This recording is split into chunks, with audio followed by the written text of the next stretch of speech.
Al Qaeda સાથે સંકળાયેલી મહિલાની ધરપકડનો મામલો ઇન્સ્ટાગ્રામ પર સ્ટ્રેન્જર નેશન 2 નામના અકાઉન્ટ પર જેહાદી વિષયો પર વાત કરતી હતી. ફેસબુક પર હતું સ્ટ્રેન્જર ઓફ નેશન અને સ્ટ્રેન્જર ઓફ નેશન 2 નામનું અકાઉન્ટ હતું. બેંગલુરુની શમા પરવીન ચલાવતી હતી સોશિયલ મીડિયા અકાઉન્ટ. મહિલા આરોપીને મોબાઈલ સાથે પકડી પાડવામાં આવી. મહિલા અગાઉ પકડાયેલ ચારેય આરોપીના સંપર્કમાં કામ કરતી હતી. ધાર્મિક હિંસા અને દેશ વિરુદ્ધ કૃત્યો અકાઉન્ટમાં મૂકવામાં આવતા હતા. પાકિસ્તાન અને અન્ય દેશો સાથે સંપર્ક હોવાનો ખુલાસો. મહિલા ઝારખંડની મૂળ રહેવાસી અને પ્રોફાઇલની વધુ તપાસ શરૂ કરાઈ. અગાઉ એટીએસે એક્યુઆઈએસના 4 આરોપીઓની ધરપકડ કરી હતી.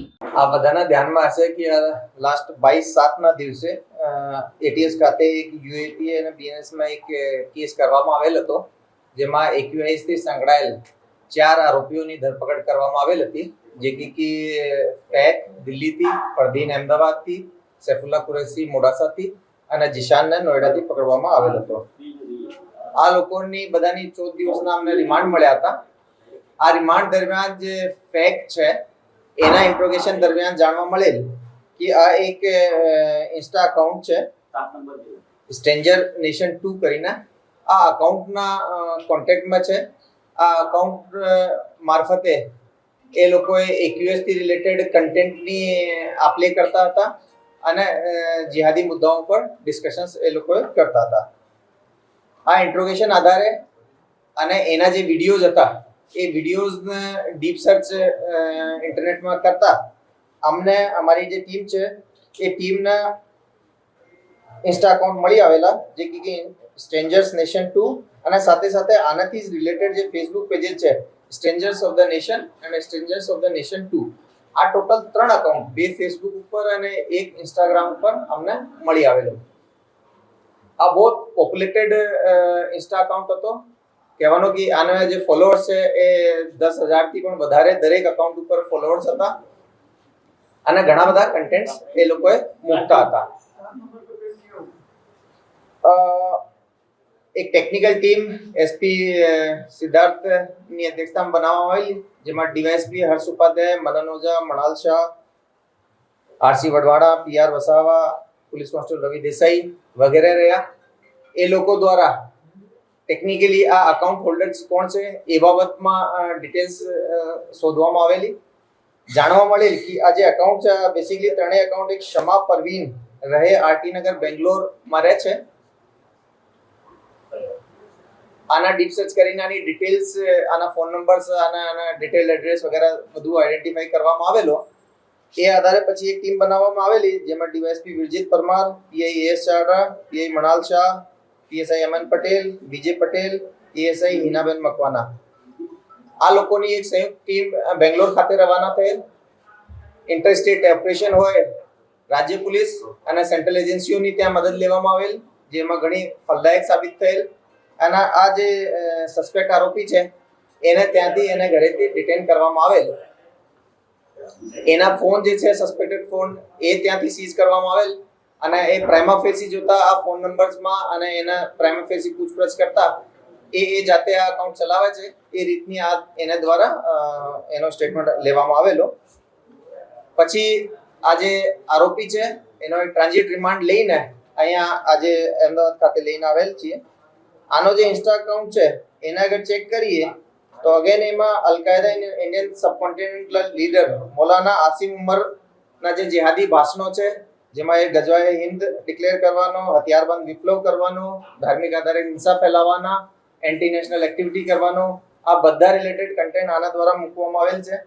આ સાથે સાથે અલકાયદાના જે ઇમામ અનવર ઓલાકીના જેહાદી પ્રવચનો પણ આના દ્વારા મોકલવામાં આવેલ છે. સાથે સાથે લાહોરની લાલ મસ્જિદના મૌલાના અબ્દુલ અઝીઝ નો બયાન પણ એ પોસ્ટ કરી છે, જેમાં કે ભારતમાં ધાર્મિક આધારે હિંસા ફેલાવીને દેશ વિરુદ્ધ કામગીરી કરવા માટે લોકોને એ લોકોએ ઉકસાવતા હતા. હાલ અમે એ લેડીને આજે અહીંયા લઈને આવ્યા છીએ. હવે હાલમાં એને કોર્ટમાં પ્રોડ્યુસ કરીને અમે આગળની કાર્યવાહી કરીશું.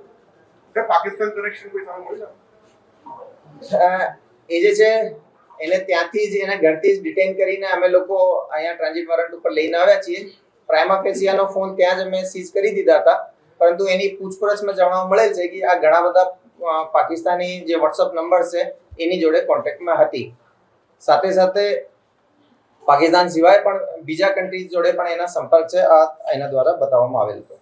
સર સોશિયલ મીડિયા પર કેટલા સમયથી આ પ્રકારના કોન્ટેન્ટ મૂકતી હતી અને કેટલી સક્રિય? જો અમે એના રિસેન્ટ જે કન્ટેન્ટ છે એ કન્ટેન્ટ આધારે આપણે કહીએ છીએ કે આ રીતના સસ્પેક્ટેડ કન્ટેન્ટ છે. આજે જ અમે એને લઈને આવ્યા છીએ. એની પ્રોફાઇલ કેટલી જૂની છે એ અમે થોડો આનો ડિટેલ અભ્યાસ કરીને આપણે કહીશું. અને આ પ્રોફાઇલ્સમાં ક્યારથી એ લોકોએ રેડિકલ કન્ટેન્ટ અને અલકાયદા રિલેટેડ કન્ટેન્ટ મૂકવા માંડ્યા છે એ પણ અમે આપણે ડ્યુરિંગ ઇન્વેસ્ટિગેશન જણાવીશું. કાયદાની ભાષામાં આને આતંકી કહેવાય મહિલાને કે શું કહેવાય? જો આપણે યુએપીએ જે એક્ટ છે એમાં વિભિન્ન જે સેક્શન છે એમાં કોઈ પણ ઓર્ગેનાઇઝેશન હોય એના ટેરરિસ્ટ ઓર્ગેનાઇઝેશન તરીકે ડિક્લેર કરવાની એક પ્રક્રિયા છે.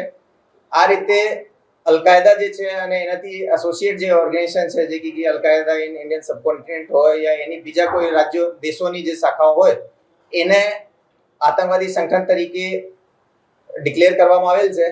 એમાં ડાયરેક્ટલી જોડાયેલા, એમાં કોઈ એની મેમ્બરશિપ લીધી હોય, એના ફાઇનાન્સ કરતા હોય, એના જે મટીરિયલ છે એનો પ્રચાર પ્રસાર કરતા હોય, એ બધા લોકોને અમે એના AKIS થી સંબંધ માનીએ છીએ. ચારે આતંકી જોડે આ મહિલા સંપર્કમાં હતી અને કઈ રીતે એને માર્ગદર્શન તમામ પૂરું પાડતી હતી? જો હાલ સુધીની અમારી તપાસમાં એ જે ફેક જે હતો, જે કે અમે દિલ્હીથી લઈને આવ્યા હતા, એ આને બહુ વધારે એક્ટિવ કોન્ટેક્ટમાં હતો.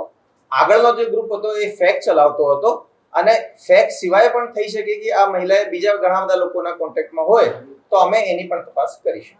સર, મહિલા પોલીસથી બચવા માટે કયા પ્રકારે કોન્ટેક્ટ કરતી હતી, કેવી રીતે કોન્ટેક્ટ કરતી જેથી કરીને પોલીસથી બચી શકે? બેસિક આ છે કે ભાઈ આ જે મહિલા છે એના દ્વારા એ જે હું આપણે જે આઈડીઝ ની વાત કરી, એ આઈડીઝ છે એ એના નામે ન હતી.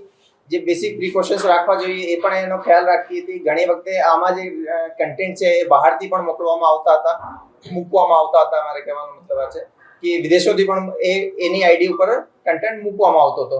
તો જે બેસિક પ્રિકોશન્સ છે આ એના દ્વારા લેવામાં આવતો હતો.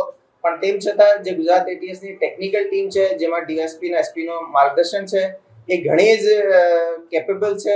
ટેકનિકલી આ લોકોએ જેટલા પણ એ લોકોએ આરોપીઓ આવા સોલ્યુશન વાપરતા હોય કાનૂનની નજરથી બચવા માટે, એને પણ એ લોકોએ કોઈને કોઈ રીતે સોલ્યુશન કાઢીને જે રિયલ યુઝર છે એને આઈડેન્ટિફાઈ કરી લે છે. સર, સમાના ઘરેથી શું મોબાઈલ છે અન્ય અંદાજિત વસ્તુ શું મળી આવે? એના ઘરેથી મોબાઈલ સિવાય લેપટોપ વગેરે મળી આવેલ છે. એને અમે હાલ FSL મોકલવાની તજવીજ હાથ ધરેલ છે. સર, એનો કોઈ ગુનાહિત ઇતિહાસ છે? નહીં, હાલ સુધીમાં અમારી તપાસમાં એવું એનો કોઈ ગુનાહિત ઇતિહાસ જણાઈ આવેલ નથી. અને બેકગ્રાઉન્ડ શું છે? કેટલું ભણેલી છે? મૂળ ક્યાંની રહેવાસી છે? આ મૂળ ઝારખંડની રહેવાસી છે અને આ કોમર્સથી BCom ગ્રેજ્યુએટ ભણેલી છે.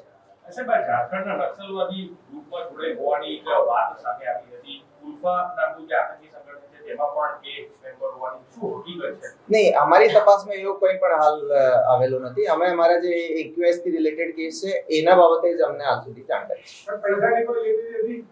એ બાબતમાં અમે તપાસ કરીશું. એના આજે અર્લી મોર્નિંગ જ અમે બેંગ્લોરથી અહીંયા લાવ્યા છીએ અને વિથ ઇન ડ્યુ કોર્સ અમે આપને બધું જાણકારી શેર કરીશું. એના હું કીધા આપને એના ફોલોઅર્સની સંખ્યા બહુ વધારે છે. એના જે ઇન્ડિવિજ્યુઅલ ચેટ્સ છે એના ઉપરથી પણ ઘણી બધી ડિટેલ્સ બહાર આવશે, જે સમયાંતરે હું આપને બતાવીશ. સર, બેંગ્લોરમાં આના પરિવારમાં કોઈ જોડે રહેતું હતું? કોણ હતું? કોઈને ખબર હતી કે આવું કરે છે? એ જનરલી જે મહિલા છે એ એકલી વધારે રહેતી હતી. એ એના રૂમમાંથી વધારે બહાર નહીં નીકળવાનો. આજુબાજુના લોકોથી પણ જે જાણકારી મળી એમાં એ બહુ ઓછી બહાર નીકળતી હતી. ઘરમાં એના બ્રધર અને મધર અને ફેમિલી જોડે રહેતી હતી. પણ આ લોકોના પણ પ્રાથમિક રીતે કહેવામાં આ લોકોને આ બાબતની ખબર ન હતી.